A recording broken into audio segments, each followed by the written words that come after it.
5 August Sheikh হাসিনার সরকারের পতনের পর নানাভাবে ঘটছে বাংলাদেশের রাজনীতির মেরুকরণ। দেশের রাজনীতিতে ঘটে চলেছে নানা নাটকীয় ঘটনা। কে কখনকার শত্রু আর কেই বা মিত্র তা বুঝে ওঠা মুশকিল। আগের দিনগুলোতে বিএনপি ও জামায়াতকে একসঙ্গে দেখা গেলেও বর্তমানে ফাটল ধরেছে তাদের সম্পর্কে।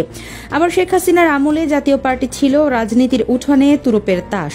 এখন নামগন্ধ পাওয়া যাচ্ছে না এক সময়কার সরকারের সঙ্গে থাকা এই দলটির। দেশের রাজনীতিতে এখন নতুন করে তুরুপের তাস হয়ে উঠতে যাচ্ছে ইসলামী আন্দোলন বাংলাদেশ। হাসিনার সরকারের পতনের পর নতুন করে মাঠে নেমেছে ধর্মভিত্তিক রাজনৈতিক দলগুলো। বাংলাদেশ জামায়াতে ইসলামী ছাড়াও আরেকটি যে দল এখন মাঠ কাঁপিয়ে বেড়াচ্ছে তারা হলো ইসলামী আন্দোলন বাংলাদেশ। অনেক লম্বা সময় ধরে জোটবদ্ধ হয়ে রাজনীতির মাঠ গরম করে রেখেছিল বিএনপি ও জামায়াত, কিন্তু রাজনীতির নানা সমীকরণে সেই জোটে ফাটল ধরায় বিএনপির পর দ্বিতীয় বৃহত্তম রাজনৈতিক দল হতে যাচ্ছে জামায়াত। এখন ইসলামী আন্দোলন যদি জামায়াতের সঙ্গে যোগ দেয় তবে জামায়াতের হাত অনেকটাই শক্তিশালী হবে।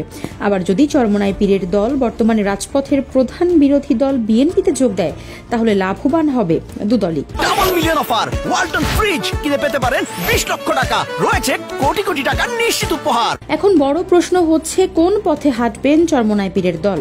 বিগত দিনগুলোতে বহুবার জামায়াতের বিরুদ্ধে প্রকাশ্যে কথা বলেছে ইসলামী আন্দোলন বাংলাদেশ।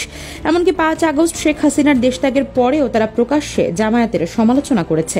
জামায়াত ইস্যুতে ইসলামী আন্দোলন বাংলাদেশের নায়েবে আমির মুফতি সৈয়দ মোহাম্মদ ফয়জুল করিম বলেছেন, জামায়াতের বিরুদ্ধে নানা অভিযোগ রয়েছে। এসব অতিক্রম করে জামায়াত ইসলামীকে ক্ষমতায় নেওয়া খুবই কঠিন। তিনি নিরঙ্কুশ রাজনীতি করার পরামর্শ দিয়েছেন জামায়াতকে। এমন মন্তব্যের পর ইসলামী আন্দোলনকে জামায়াতের সঙ্গে জোট করতে দেখা যাবে কিনা তা নিয়ে প্রশ্ন থেকেই যায়। ফয়জুল করিম আরো বলেছেন, ইসলামী আন্দোলন বাংলাদেশ এবং যেসব দলগুলোর সামনে বড় বা কঠিন কোনো বাধা নেই তাদের জন্য ক্ষমতায় যাওয়াটা সহজ। তবে যে সমস্ত দলের সামনে পাহাড় সমান বাধা, তারা যত বড় দলই হোক না কেন তাদের জন্য সেই পথ অতিক্রম করা মোটেও সহজ হবে না।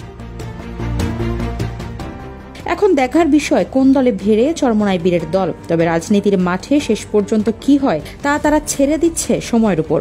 জামায়াতের সঙ্গে জোট বা একক দল, নাকি বিএনপির পতাকা তলে জাতীয় সরকারের রূপরেখায় হাঁটবে চরমোনাই পীরের দল, তা বলে দেবে রাজনীতির সমীকরণ। আফসারা নাজ, নিউজ ডেস্ক, ইত্তেফাক।